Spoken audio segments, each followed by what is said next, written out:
कश्मीर का जिक्र क्यों आ गया, ये भी एक बड़ा सवाल है। जरा आना चाहता हूं जल्दी से प्रेम कुमार जी आपके पास। प्रेम कुमार जी, कश्मीर का जिक्र छेड़कर क्या यहां नरेंद्र मोदी को और एक कदम पीछे खींच दिया है, पीछे कर दिया है, खींचना तो सही नहीं होगा, पीछे कर दिया है यहां पर डोनाल्ड ट्रंप ने? और क्या यहां कल से हम लोग सवाल उठा रहे हैं, नरेंद्र मोदी सवालों के घेरे में हैं, लेकिन सीज फायर के साथ साथ क्या भारत के खिलाफ कोई खेल खेल दिया गया, यानी कोई साजिश रची गई? क्या है ये? जी, शुक्रिया राजीव जी। देखिए, जो पहलगाम में आतंकी आए, जिन्होंने इनोसेंट सैलानियों को मारा, उस घटना को याद कीजिए और अब याद कीजिए कि कश्मीर को लेकर के डोनाल्ड ट्रंप बात करना चाहते हैं। क्या मतलब है? इसका मतलब है कि एक आतंकी घटना ने देश की दुनिया के फलक पर कश्मीर मुद्दे पर बातचीत करने की स्थिति बना दी।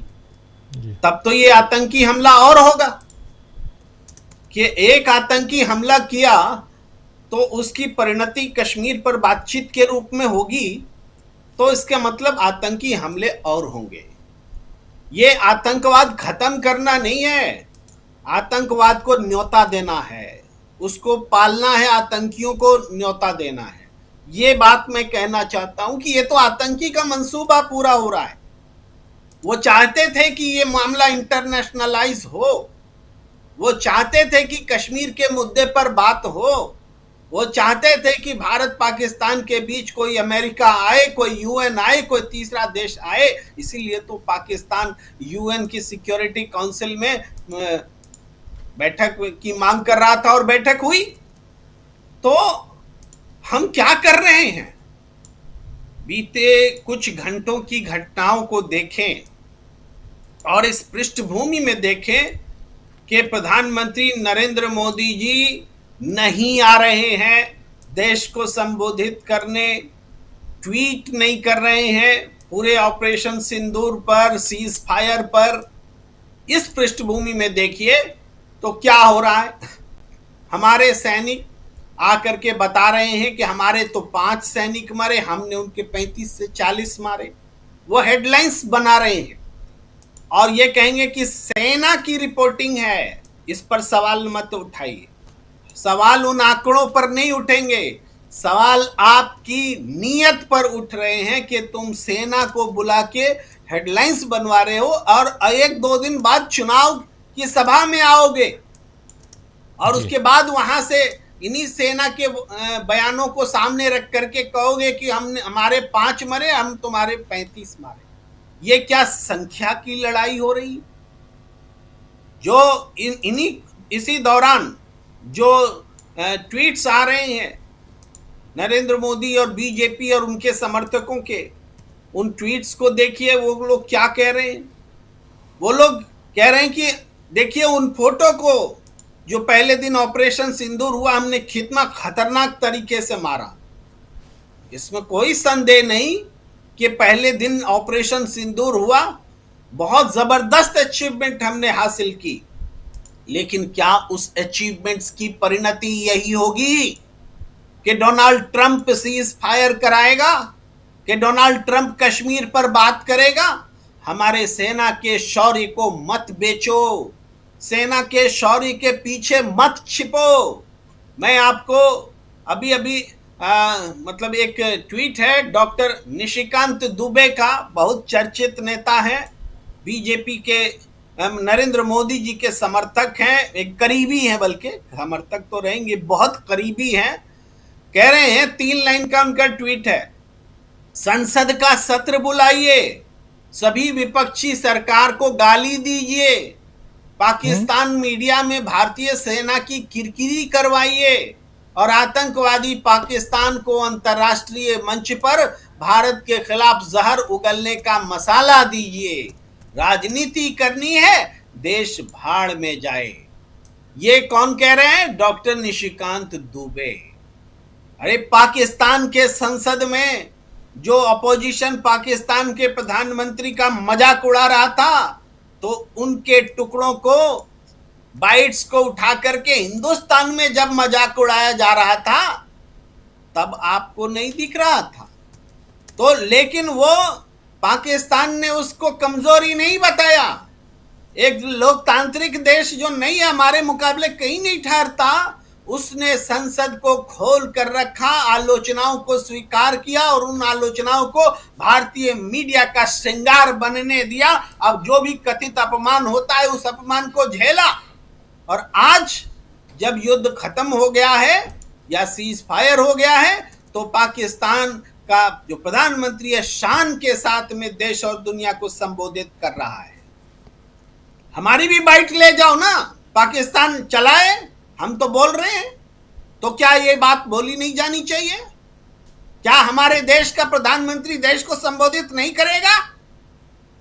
क्या ये हर महत्वपूर्ण मौके पर ये है साहब, ये है, ये निशिकांत साहब का ट्वीट है जो अभी आप कह रहे थे। ये संसद का सत्र बुलाइए, सभी विपक्षी सरकार को गाली दीजिए, पाकिस्तानी मीडिया में भारतीय सेना की किरकिरी करवाइए और आतंकवादी पाकिस्तान को अंतर्राष्ट्रीय मंच पर भारत के खिलाफ जहर उगलने का मसाला दीजिए। राजनीति करनी है, देश भाड़ में जाए, ये देश जाए भाड़ में। ये लिख रहे हैं डॉक्टर निशिकांत दुबे, एक नहीं बल्कि 4 बार के सांसद हैं झारखंड से, गोड्डा से। जी प्लीज। राजीव जी, ये जो बयान है, संसद का सत्र इसीलिए नहीं बुलाया जाना चाहिए। संसद का सत्र देश और दुनिया याद रखेगी कि जब इस देश को सबसे ज्यादा संसद की जरूरत थी, जब ये देश संकट में फंसा हुआ था, जब ये देश आतंकवाद से लड़ाई लड़ रहा था, जब ये देश आतंकवाद के खिलाफ कुर्बानी दे रहा था, जब ये देश आतंकवाद के खिलाफ ऑपरेशन सिंदूर चला रहा था, देश की संसद के पट बंद थे। देश याद रखेगी, दुनिया याद रखेगी कि ये दुनिया का सबसे बड़ा लोकतंत्र, उसका मंदिर संसद, उसके कपाट बंद थे। और ये लोग बता रहे हैं कि संसद का सत्र खुलेगा तो उसमें आलोचनाएं होंगी, हमारा सिर शर्म से झुक जाएगा। अरे तुमने शर्मसार करने वाला काम किया होगा तो सिर जरूर शर्म से झुक जाएगा। संसद का वो पट खुले या ना खुले इससे कोई मतलब नहीं है। संसद में कंस्ट्रक्टिव चर्चा होती है। संसद देश के लोकतंत्र का एक प्रतीक होता है, स्थल होता है, जहां पर कि पूरे राज्य, पूरे देश की प्रतिनिधि जो वहां बैठते हैं और चर्चा करते हैं। उस संसद के बारे में कहते हो कि हम बैठक नहीं बुला रहे हैं, चूंकि वहां पर चर्चा होगी तो पाकिस्तान में चर्चा हो जाएगी। इतनी छोटी सी, इतनी घटिया सोच लेकर के संसद चलाना चाहते हो तो इसका मतलब है कि तुम संसद चलाना ही नहीं चाहते हो। संसद चलाएंगे तो भाई आप बजट का सत्र भी करोगे तो आपकी आलोचना होगी, तो आप क्या संसद नहीं चलाओगे? क्या यही इसी तरीके से, इसीलिए आपको चुना गया है, सरकार इसीलिए चुनी गई है। इस तरह से आप देश को चलाना चाहते हैं। आपने देश को कमजोर किया है, संसद को कमजोर किया है, सेना का मनोबल तोड़ा है आपने। वो सेना जो पाकिस्तान जीत सकती थी, जो पीओके ला सकती थी, जो वो सारे मंसूबे के पाकिस्तान के टुकड़े कर सकती थी, टुकड़ा किया भी है इस सेना ने। उस सेना के पैरों में आपने सीज फायर की जंजीरें लगा दी हैं। सीज फायर नहीं, ये सेना के पैरों में जंजीरें हैं। और आज आप कह रहे हैं कि ऑपरेशन सिंदूर जारी है। अरे ऑपरेशन सिंदूर को आपने 3 घंटे का खून भरी मांग वाला फिल्म बना करके रख दिया है।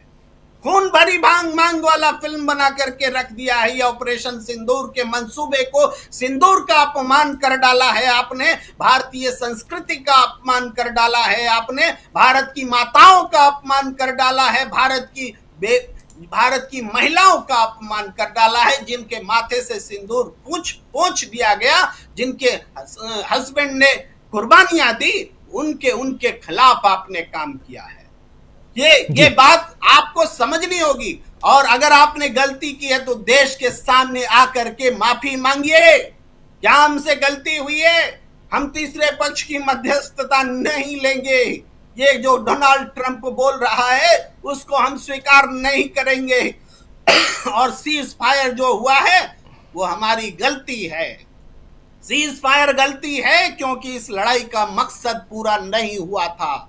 अगर हम हार रहे थे और इसलिए हमने सीज फायर कर लिया तो वो भी देश को बताओ कि हम कहां हार रहे थे, किससे हार रहे थे। डोनाल्ड ट्रंप तो कह रहा है कि हमने लाखों लोगों की जान बचा दी। क्या पाकिस्तान हमारे देश के लाखों लोगों को मारने वाला था?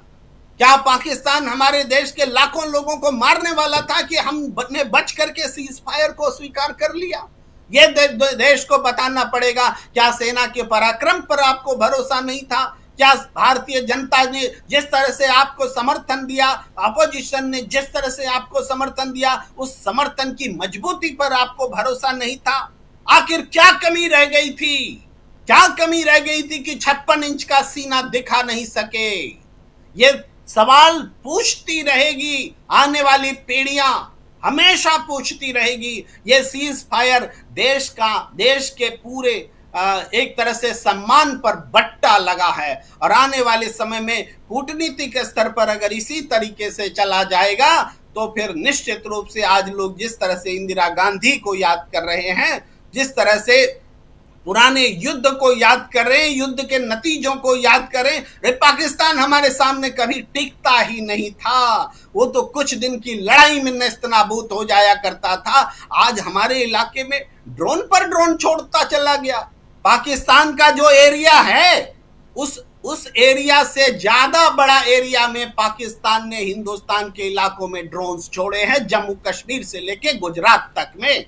पाकिस्तान ने ज्यादा मारक क्षमता दिखला दी और आप बैठ करके तमाशा देखते रहे और कहीं गिन रहे हैं कि हमारे 5 मरे, आपके 35 मार दिए। शर्म आती है इस सीज फायर के इस बात के परिणाम की समीक्षा पर। जी। हालांकि सेना का कहना है कि जो 6 और 7 तारीख की दरमियानी रात जो आतंकी कैंपों पर हमला किया गया, उसमें जो 9 ठिकानों पर हमला किया गया उसमें 100 से ज़्यादा आतंकियों को मार गिराया गया है। और इस सीज फायर के दौरान, सीज फायर नहीं उससे पहले जो सीमा पर जो कुछ हुआ है उसमें 30 से 40 उनके सैनिकों को मार गिराया गया है। ये अभी डीजीएमओ की जो प्रेस कॉन्फ्रेंस